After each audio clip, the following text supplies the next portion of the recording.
Hi, and thanks for clicking on the video. I'm Lisa Rose, and I want to share a technique with you today to help you make better decisions. And it's a technique that was taught to me by my teacher, Sonia Choquette, years ago, and I use it. It works beautifully. I teach it to my clients, works beautifully. And I thought I would just share it here with you. Have you ever agonized over making a decision? You just can't seem to either make up your mind, trust the decision that you think you've made.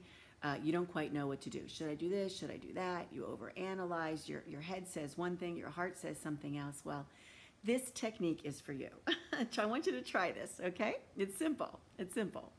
All right, so think of your question, and what you will do is you will ask that question basically to your head.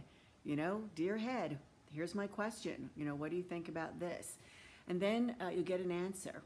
And then the next thing you'll do is you will put your hand on your heart, you'll take a breath in and out, and you'll ask your heart that same question. And you'll get an answer from the heart, which is often quite different than the answer from the head. And the third part to this is you'll ask your spirit. So you can leave your hand on your heart if you like, or just leave your hand in your lap, take a breath in and out, and ask your spirit the question. And you will find most likely that once again, the answer is a little different, probably closer in line with whatever it was that the heart had said. Okay, so let me give you an example of how I use this technique recently. I was looking at buying a piece of land in Hawaii, and I couldn't make up my mind if I wanted to buy the land. Did my homework, all that, right? So I drove up to the land, stood on the land, and I asked my head, should we buy this land? You know, is this the best time to buy the land? You know, and eventually you get to the real question, and it's why? Why should I buy this land? And my head said, it's a great deal. The price is right. The size of the land is exactly what you wanted. It's an absolutely gorgeous view. It's a raw land. You can build whatever you want on it.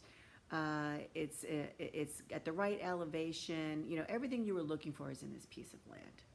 That's what my head said. Then I put my hand on my heart, and I asked my heart, why should I buy this piece of land? And my heart said, maybe you shouldn't buy this piece of land. We feel doubt. Oh, that's not what my head wanted to hear. So then I stood there, and I asked my spirit, and I said, why should I buy this piece of land? And my spirit said, no, you're going on another journey, and you shouldn't buy this piece of land. And the spirit is always right, and I passed. Even though on the surface, everything looked great, right? Like it would have been an amazing, too good to be true deal. And it was, because it wasn't the right deal for my soul's journey. And I could feel, you know, because I couldn't make up my mind. That was my first clue. I couldn't make up my mind. So there's an example of how I've used it most recently. And you can use this technique for any question that you have. Yes and no questions aren't great because you can get a no, and it could be no, not yet. So I always say to ask a different question. Why? How? Show me the possibilities for. Is this in my, is this choice in my best interest at this moment in time? That would also be a yes and a no. You know, make a follow-up question for that. Why or why not is a better question. Why is this in my best interest? Why is this not in my best interest? And go like that. So let me give you one more example that recently happened to me. Also a real estate example, because that's where my head is right now. What if you couldn't decide whether or not you were going to take an offer for a property that you had for sale?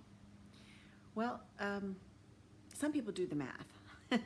I check in with my spirit guide instead. So, I had received an offer for some real estate that I'm selling. It wasn't quite the number that I felt good with. And so I was trying to decide if I had another number, if I was going to counter offer, what would that be? And so I asked my head, and my head said, wow, this is such a valuable piece of property. I think you should wait for full price. I put my hand on my heart, and I said to my heart, what price should I be should I be exchanging hands for this real estate? And my heart said, none, we love it, we want to keep it. And so then I asked my spirit, and my spirit came up with an exact number.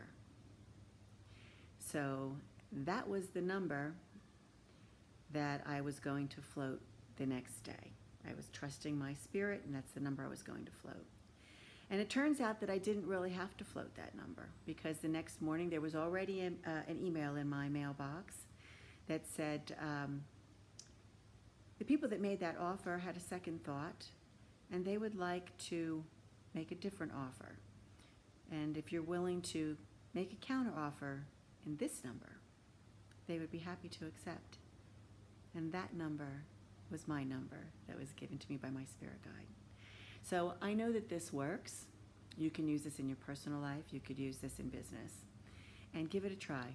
The head, right? That's the ego, and all that's attached to it. The heart, which is going to be attached to your emotions and also to your intuition. Oftentimes your intuition will speak through your heart. Sometimes the emotions take that over.